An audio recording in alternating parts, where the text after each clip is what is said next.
ఆశీర్వాదాలన్నీ నావే. కుమారుని ఇల్లు. క్రీస్తు కుమారుడయుండి ఆయన ఇంటి మీద నమ్మకంగా ఉన్నాడు. ధైర్యమును నిరీక్షణ వలన ఉత్సాహమును తుదమట్టుకు స్థిరముగా చేపట్టిన ఎడల మనమే ఆయన ఇల్లు. హెబ్రీ 3:6. దేవుని కుటుంబం మనమే. క్రీస్తు శిలువ కార్యంతో సిద్ధించిన ఆ సృష్టి పరిశుద్ధాత్ముడు దిగివచ్చి విశ్వాసులందరినీ ఒకే పరిశుద్ధ శరీరముగా ఐక్యపరచినప్పుడు సంపూర్తి చేయబడుతుంది. ప్రజలు రక్షణ కోసం క్రీస్తు వద్దకు వస్తుండగా వారు అదే పరిశుద్ధాత్మ చేత ఇంట్లోకి చేర్చబడతారు. ఇది రక్షణలో దేవుని ప్రతి కార్యంతో పాటు సహజ సిద్ధంగా సంభవించే సందర్భం.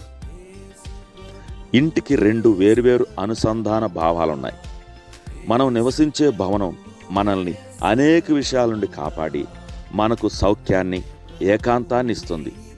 ఏది ఏమైనా దేవుడు తన ఆత్మతో నివసించే మందిరం లాంటి భవనం సంఘమని ఈ వచనంలో దేవుడు చెప్పడం లేదు.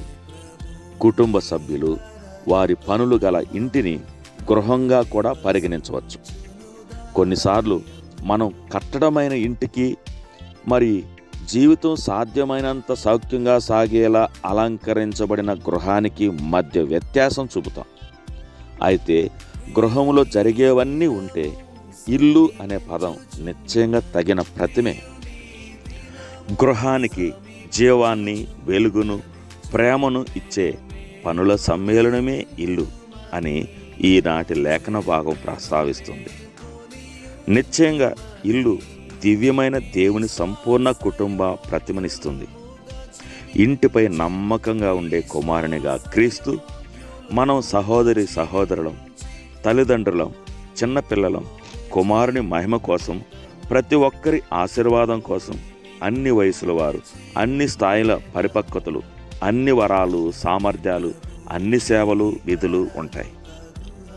అయితే ఎడల అనే ఈ చిన్న పదం ఏదో సమస్య సృష్టించేలా ఉంది. ఒకవేళ మనం స్థిరంగా చేపట్టని ఎడల వదిలిపోమ్మని మనకు చెప్పబడుతుందా?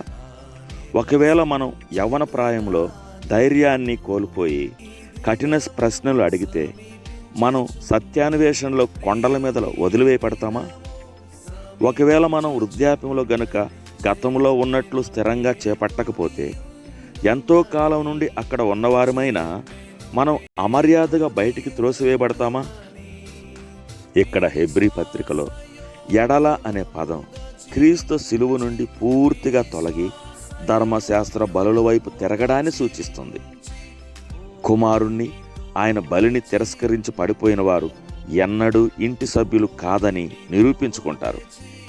ఈ ఇంటికి చుట్టూ తిరిగే తలుపు లేదు, కానీ ఎవరూ బయట ఉండకుండా లోనికి వచ్చేటప్పుడు తెరుచుకొని మూసుకునే తలుపు ఉందని ఆనందించండి.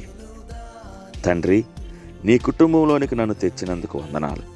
నా స్థానం, ఆధిక్యతలే నా గొప్ప ధైర్యానికి, సంతోషానికి కారణంగా ఎంచుకుంటాను.